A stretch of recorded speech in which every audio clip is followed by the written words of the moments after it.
So reading from Srimad Bhagawatam, Canto 3, Chapter 7, text 40 through 42. We'll end this chapter.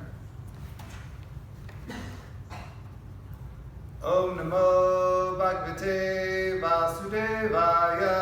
Om Namo Bhagavate Vasudevaya. Om Namo Bhagavate Vasudevaya. Om Namo Bhagavate Vasudevaya. Om Namo Bhagavate Vasudevaya. Om Namo Bhagavate Vasudevaya. Itan me Prichataha Prashnan. Itan me Prichata Prashnan. Hare Karma Vivatsaya. Hare Karma Vivatsaya. Bruhi Mi Janasya Mitvad Ajay. I'm sorry. Bruhi Me Janasya Mitvad Ajaya Nashta Chakshusha Ajaya Nashta Chakshusha Itan Me Prichita Prashnan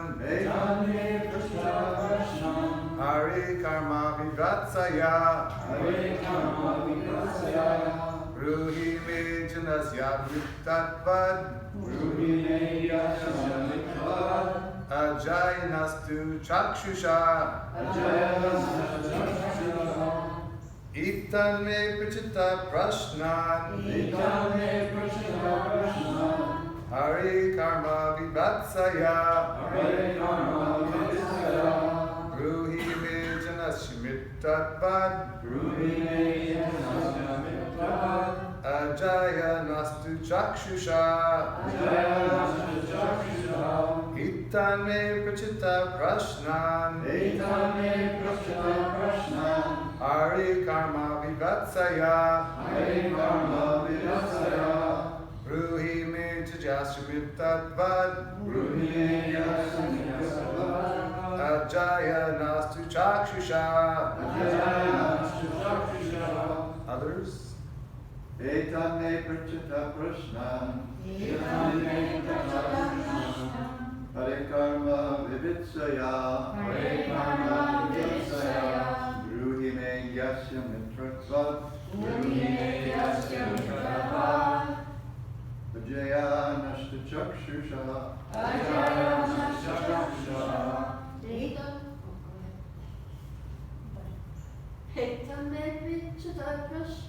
Etan me Prichita Prashna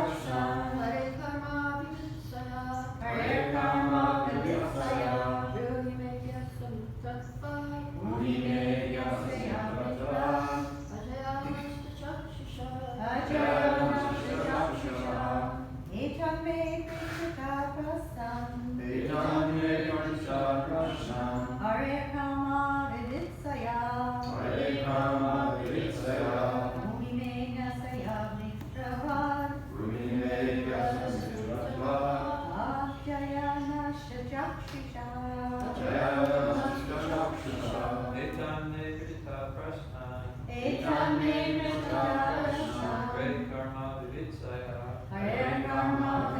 Ruhi Me Yasya Mitratvad Bhumi Me Yasya Mitratvad Ajaya Nashta Chakshusha Ajaya Nashta Chakshusha Itan me Prichita Prashnan Etan Me Prichita Prashna Hare Karma Vivitsaya Hare Karma Vivitsaya Ruhi Me Yasya Mitratvad Bhumi Me Yasya Mitratvad Ajaya Nashta Chakshusha Ajaya Nashta Chakshusha Etan me Prichita Prashnan Etan Me Prichita Prashna Hare Karma Vivitsaya Hare Karma Vivitsaya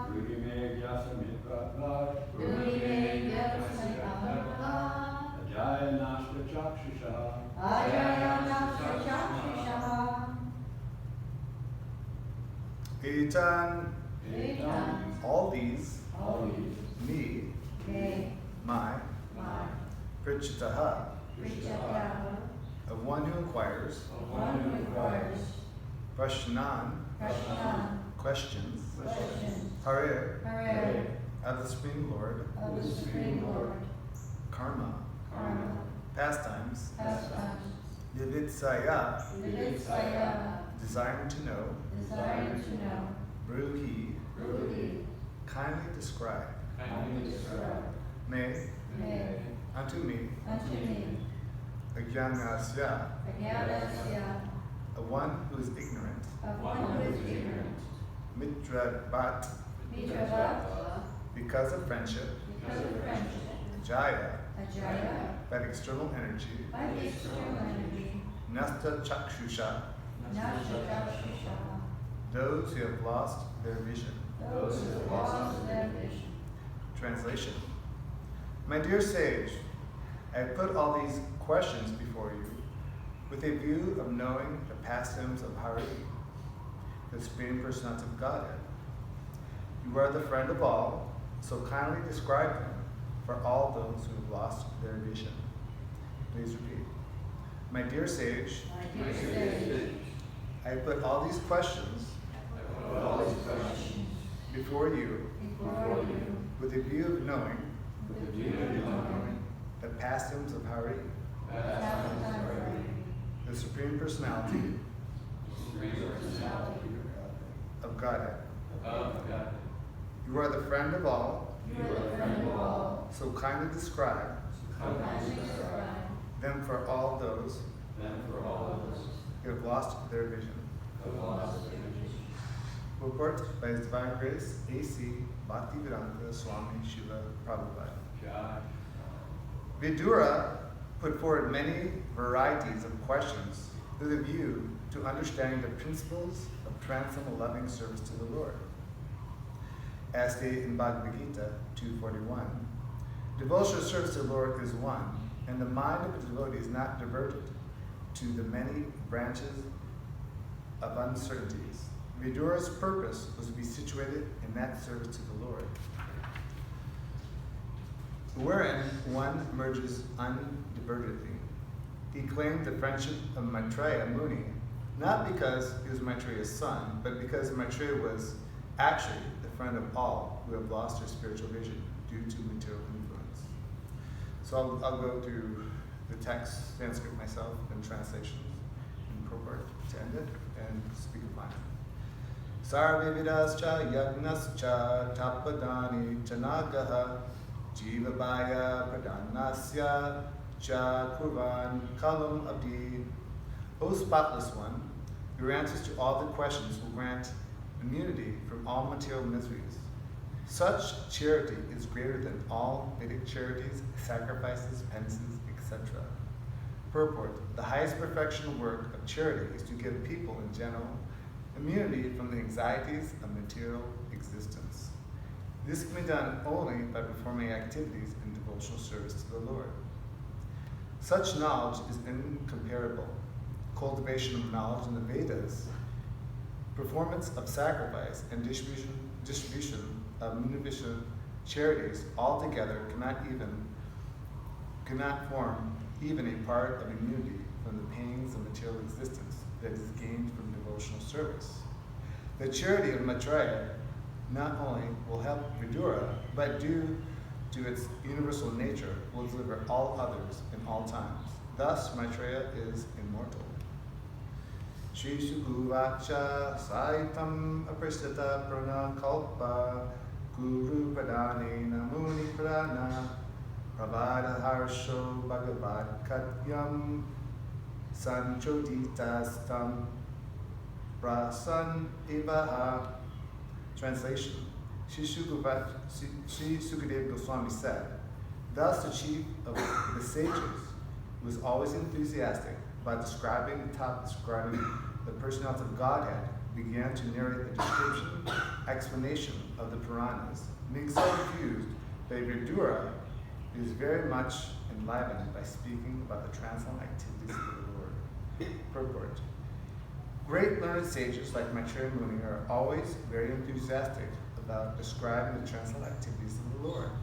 Maitreya Muni, being thus invited by Vidura to speak, appeared to be smiling because he actually felt transcendental bliss.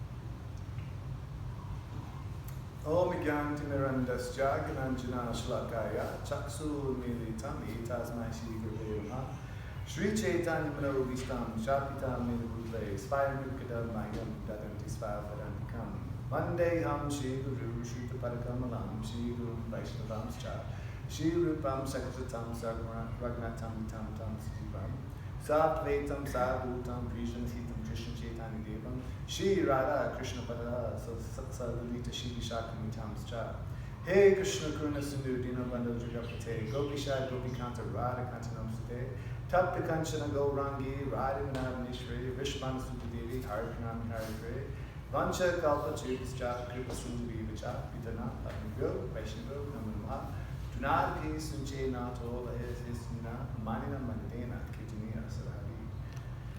So, I'd like to thank everyone for coming and giving me this opportunity to serve. There's so many learned personalities here, but I'm giving the opportunity to purify my consciousness and to try to attempt to explain the purity and wonderful Bhagawatam. So here we see that Vidura is inquiring, and he's getting perfect knowledge. He's getting perfect knowledge on what the absolute truth is, and how we should focus our attention. And herein is stated that within this purport, that one can be diverted in so many ways. In this material world, the conditioned soul has decided to come to the material world because it wants to enjoy outside of Krishna. And so, Krishna is so wonderful that he totally respects the free will of the living entity and gives the living entity exactly what he wants. And by misuse of independence, one becomes diverted to what the actual goal of life is. The goal of life is to understand one's eternal position, which is to understand he's a servant. Das, das, anudas. That we should constantly trying to understand this position of being the servant of the servant of the servant. That we understand by serving the pure devotee, the spiritual master, that he actually engages us in devotional service and offers it to Krishna. So we should constantly be thinking, how do I engage in service? How am I a servant? That we understand this first.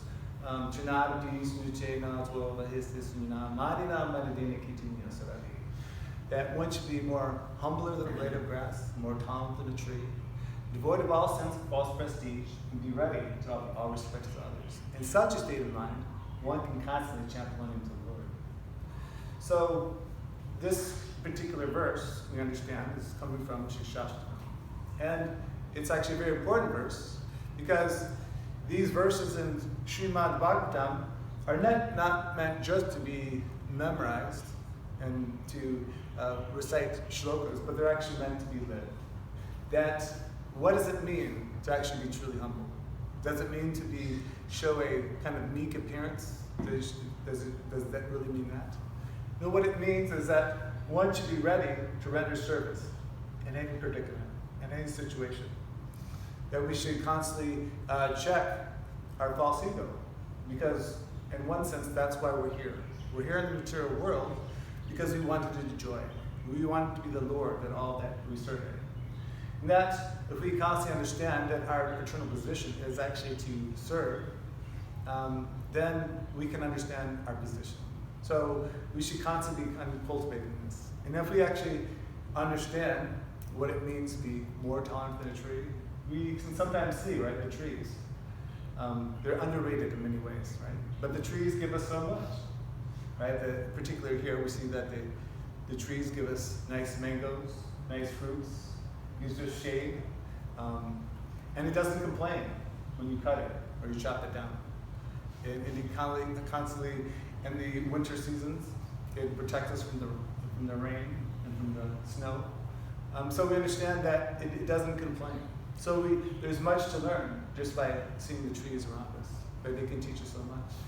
And what does it mean to actually give all respects to others? That we see that so many people are engaged in devotional service, and that they're with their hearts and sincerity, they're trying to please the Lord.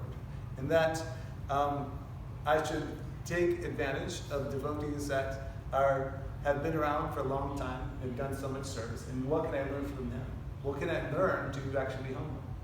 Because we understand in devotional service and in Krishna consciousness that Prabhupada, one time a devotee came to Prabhupada and said, this devotee's left.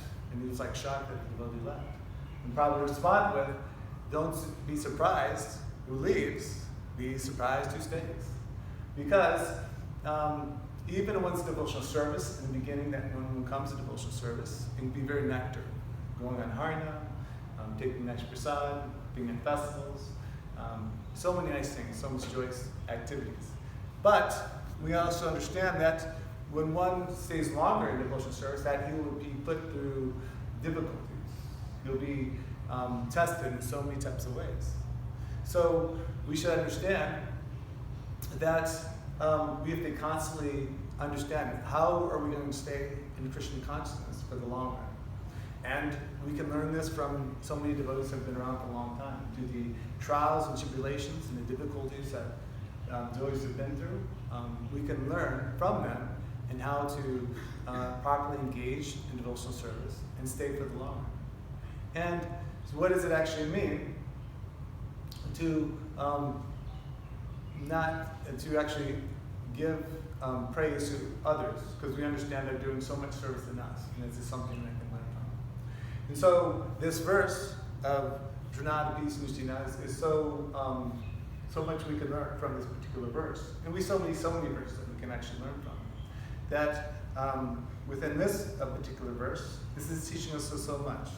That how do we engage in devotional service properly? How do we understand? And we should understand that in this particular verse, we should focus on what it will make us successful in Krishna consciousness. And that our only problem is inattention. Is that inattention to the chantings of the holy names, inattention to our services? Because we can be diverted in so many ways, particularly the age that we live in, the internet age, that things are changing at any moment. That one can go on social media and think, well, I'm just going to check it out for 15 minutes and 3 hours have gone by. And it can easily happen. So how do we keep focus and not get diverted by these things? That we have to make priorities in our lives of what's important. And if we're not satisfied in Krishna consciousness, it's not the process, but it's something that we're not applying it properly. That if one properly applies devotional service, then one can be very blissful. As described in what it's like to be in the spiritual world, it's described that every step is like a dance, and every word is like a song. That when we're in the fire of devotion, that we actually become self-satisfied, become Atmaram, self-satisfied. So this is the secret of just constantly being focused and be ready just to be extremely sincere. Just to give a little example that we can understand within history, on June 6, 1944, Operation Overlord. And this is very appropriate because the living entity is trying to overlord material nature. So it's described that this is called Operation Overlord, or D-Day. The battlefield of Normandy, invasion of the Western Europe, northern France, against Nazi occupation. 24,000 American, British, and Canadian soldiers came to the beaches to fight the Nazi occupation. And the average age for those young men that were going there was 20. I think the youngest person was 17. And they're willing to die for a cause of freedom, to push back the Nazis. And the first day, they struggled like anything. They didn't particularly win it. But eventually they won it, with much sacrifice. But in their minds, as they're going in the ships of these young men, understanding that they would more likely lose their lives, that they went out with great strength and bravery, understanding as a great Lakota chief named Crazy Horse said that this is a good day to die. And what he meant by that was that one should be willing to sacrifice himself for a cause, for a better cause in society. So these young men, not knowing what to expect, whether they'd live or die, they went to these beaches to defeat the Nazis and put many of these Nazis to the place where they belonged, which was in hell. So we should understand that in Krishna consciousness, we should come to the point to we were willing to die for this cause. Meaning, in the sense of being sincere and following the orders of the spiritual master. That we should develop the sincerity. And if we don't have the sincerity, then we follow others that do have the sincerity. That we follow the example of Srila Prabhupada and many of his generals and colonels that took over Krishna consciousness in the 70s and 60s. We can understand during that time, even compared to now, that Krishna consciousness was an explosion. That no one had ever seen these things before. And so many young disciples of Prabhupada had, in many regards, not really known what they're doing, but they were so sincere that they spread Krishna consciousness more during that time than any time to date. So similarly, we have so many examples of devotees in the temple now that have been around for so many years and continually go on to press on Krishna consciousness and their classical golden age. So we should try to develop the sincerity of chanting the holy names. We can develop this through sincerely practicing, and we develop this purity. Purity is what actually attracts people to Krishna consciousness. And we can understand in the material world that basically that the materialists are trying to lord over the material nature, and they're trying to make it a hell for so many of us. That we can understand that the natural environment is being destroyed every day due to greed. I think Gandhi once said that the world has enough for everyone's need, but not enough for one's greed. So we understand by lust, greed, anger, envy, madness, all these things that are happening in the material world, and the materialists are doing their best to destroy this material world in so many ways. That we even understand the World Health Organization when the pandemic was going on, and people have this idea or this understanding that it came from Wuhan, a meat market in Wuhan, and that the disease was spread through there. And their solution to the problem, Jai Shishi Pachitata. Their solution to the problem is that it's okay, continue to slaughter all these animals in the most horrific type of way. Basically what they do is they keep these animals in very small cages, and all kinds of exotic animals in small cages where they pass all kinds of diseases and all particular types of things in very warm climates. And then ultimately, as someone orders it, they very barbarically slaughter the animal in front of the person. And so instead of saying, like many people said, well, probably it's better that we close down these markets, right? Because they're a big problem. And whether one agrees with that was actually a problem with COVID or not, the point is that the World Health Organization said, well, no, don't worry, continue what you're doing, but just do it in a more clean way instead of trying to write it. So Prabhupada was very accurate, and the material leaders of society have no clue of how to make things better. They just try to put a Band-Aid on a big cut. So they have no solution. So we understand that this Srimad Bhagavatam is actually a solution to all problems. And that if we continually live Srimad Bhagavatam, and we actually understand Srimad Bhagavatam, and we just try to be as sincere as possible, then we actually have the answers to all the problems in the world. It's just a matter of desire. There's no material qualification that one needs to be sincere. That one just be sincere in whatever service they may be doing. And this is what actually attracts people. People are attracted by the personalities of people. We understand this in so many types of ways. So we have to, we understand that this phantasmagoria of this material world is basically a symphony of destruction. That there are no, the world leaders have no real solutions to problems, as much as they may try with their PhDs and sociology and history and so many different particular types of things. They have no real solutions. Oftentimes, I'm not sure who said it, but the PhD sometimes stands for pilot, high, and deeper. That they have so much knowledge and understanding that some of the greatest thinkers in society, but they have no real solution. And we understand that the Srimad Bhagavatam is the real solution. So we have to constantly be on guard of the material energy. The material energy is always trying to trick us in so many particular types of ways, right? It's dangling that carrot in front of us of like, we can enjoy this now. And I'll get serious about Krishna consciousness later. I'll practice Krishna consciousness, but maybe I'll get serious about it later, but I'll enjoy this.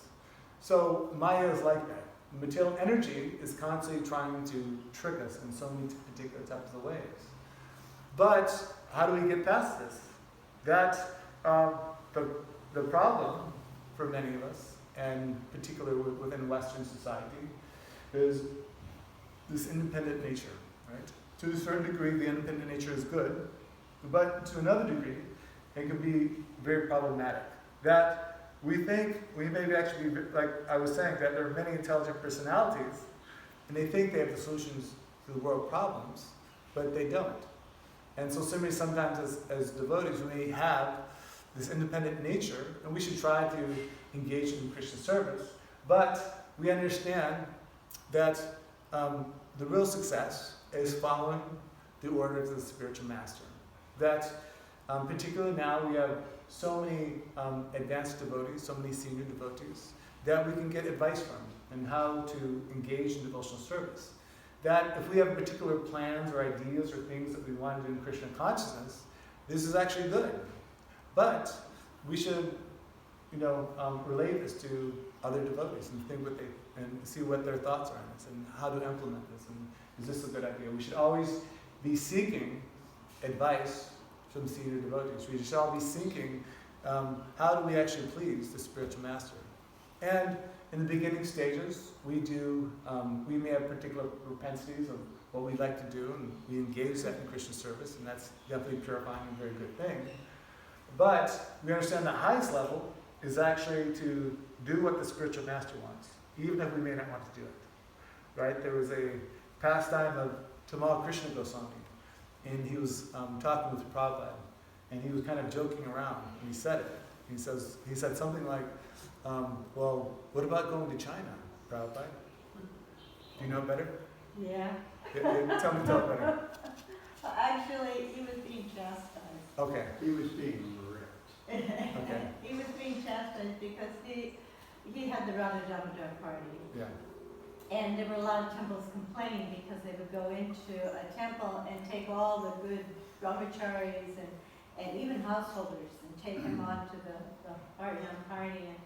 And so the temple presidents were becoming very frustrated. So they went to Srila Prabhupada, what do we do? And so Prabhupada was kind of chastising him. And so he sarcastically, Tamal Krishna sarcastically said, well, I'll just go to China. No, Prabhupada took the Radha Damodar party away from him. And then in exasperation, he said something like, well, I might as well go to China. And Srila Prabhupada's response was, Yeah.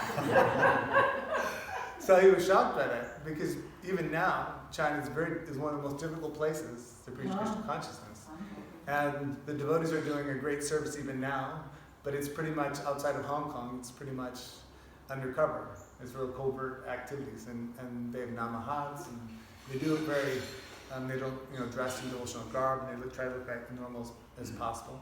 So it's taking difficulty now, what to speak of back then. But Tamal Krishna Goswami, being the magnificent, super wonderful preacher that he was, he opened it up, and there's so many devotees that came from China. And I think, I may be wrong, but I think there's a quote that Prabhupada said something like, the Chinese would be the last to join, but they would be the best. It's because we see that they have so much discipline on developing intelligence and knowledge and all these particular things. So we see that even despite that austerity and difficulty, going into a very most impossible place to preach Krishna consciousness, he was able to do that. And because he followed the order of the spiritual master. And even Srila Prabhupada said that, so many of those who glorify Prabhupada, you've done this, you've made so many disciples, you've opened so many temples. He said, if there's anything I've done, it's that I followed the order of the spiritual master. And we can understand that even at Srila Prabhupada's advanced age, at 70, that he did amazing things to spread Krishna consciousness. And he wanted his disciples and grand disciples and people to continue doing what he did. And so we are in a great debt to Srila Prabhupada. And there's the saying that Prabhupada said that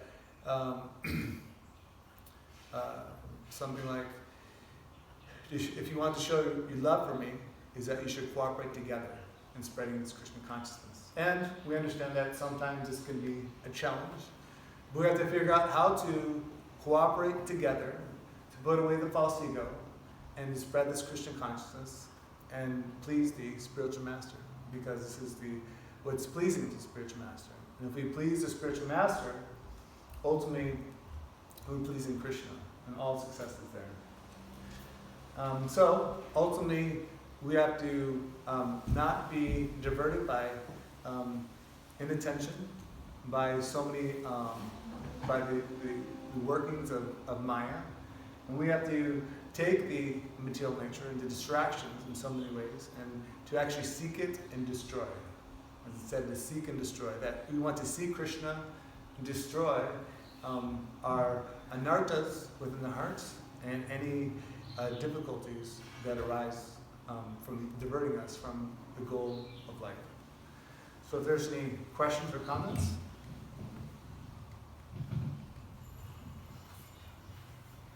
Okay? I have a question. Okay, please. Well, you mentioned that we should follow, as we read in Shishtastika, the third verse, be humble and slow on the street and not tall on the tree. But those are stages in devotional service. If I'm not there yet, how do we develop it? Faster or, I don't know? Yes, that's good. That's a good question. Well, ultimately, we understand that this false ego is one of the prime difficulties that stop us from actually surrendering to Krishna.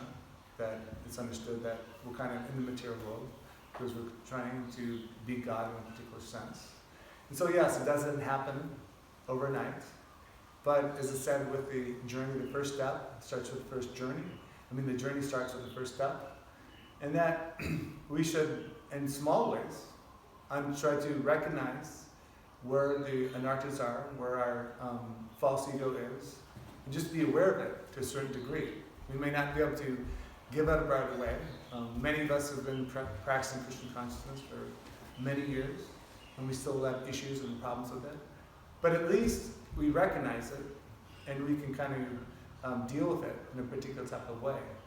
And if we understand that we have that issue, then we can understand that at least we have to deal with it. Oftentimes, people in the material world, they don't even understand the idea of false ego. You can even mention it to them or just explain it to them, and they don't even think that's a problem. They think it's a good thing. You should be proud of yourself. You should do great things, and you should try to compete with others to be better and things of that nature. So they're not even aware of it, so they don't even work on it. So at least if we are conscious and aware of it, we might not be able to give that up overnight. But we should gradually, every day, try to give up the false ego in particular ways. If we think, there's idea that we may be envious of others, and we say the remedy of being envious of others is actually to serve that personality. So we should constantly see in even incremental, small ways, how do we develop being humble? And then we can do this through reading Srimad Bhagawatam, the previous acharyas, and their lifestyles and how they live and the things that they've done. And we continually work on it. But yes, it doesn't happen overnight. And it's a gradual process in that area. But if we continue to work on it, it's only a matter of time where we can actually give that up and go back home, back to Godhead. Because even, I think it was Sham Sundar that he was carving some of the first Jagannath deities, right? And in the early days, he would kind of like smoke cigarettes, right? And then, Kind of. yeah, he would. It was hard to say that. But he would, and Prabhupada said, don't let this small little thing become before you and the Lord.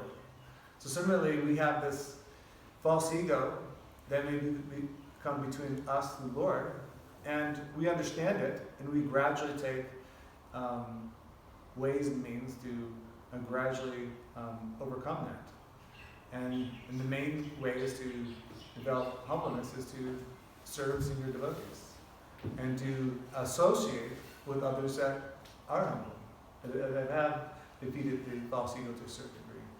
And this is what's so wonderful about the association of devotees, and particularly junior devotees, those that are Prabhupada disciples, or even those that have joined in the late 70s, is that we should constantly get advice from them. How do we, deal with this particular issue of being not being humble? And we can see there's many devotees in our movement that are extremely humble in many ways. And again, humbleness doesn't necessarily mean being meek or being weak or having a presentation of not being strong. It just means that we understand that Krishna is a proprietor of everything, and whatever we're doing is we try to please Krishna, and that is where one can be humble. And if we're just meditating on it, then we can do it. And it's really like, if anyone wants to achieve anything great in this world, one particularly meditates on how we can do that. And if we simply just try to surrender into the process, then Krishna helps us, and Krishna gives us knowledge we may not have. So it's really just having that intent of how do I become humble? And praying to Krishna. Praying can do so much. It's actually, if we're constantly praying to the deities, and we're praying to the spiritual master, then Krishna will reveal how do we actually become humble.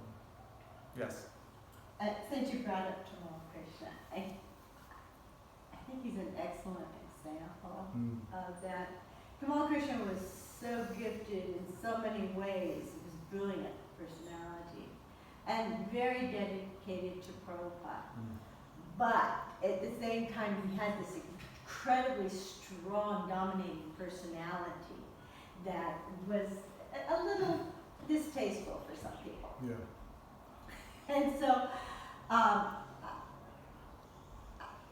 it was seeing him after, what year, it was like 2000, I don't know what the year he left, 2001. I ran into him in Mayapur, and of course, I hadn't seen him in 20 years. And it was like, I didn't even recognize him. He was bowing down and paying obeisances to everybody. And then he was inviting everybody to his, he had a nice apartment, big apartment like this for Kirtan. And then they were beautiful Kirtans. And then after the Kirtans, he would stand at the door and serve every devotee prasadam and thank them for coming. And just seeing all this made me realize this process really works. We just have to follow the process sincerely. And it really has an effect on us. Thank you. Thank you for that. Anything else? Okay.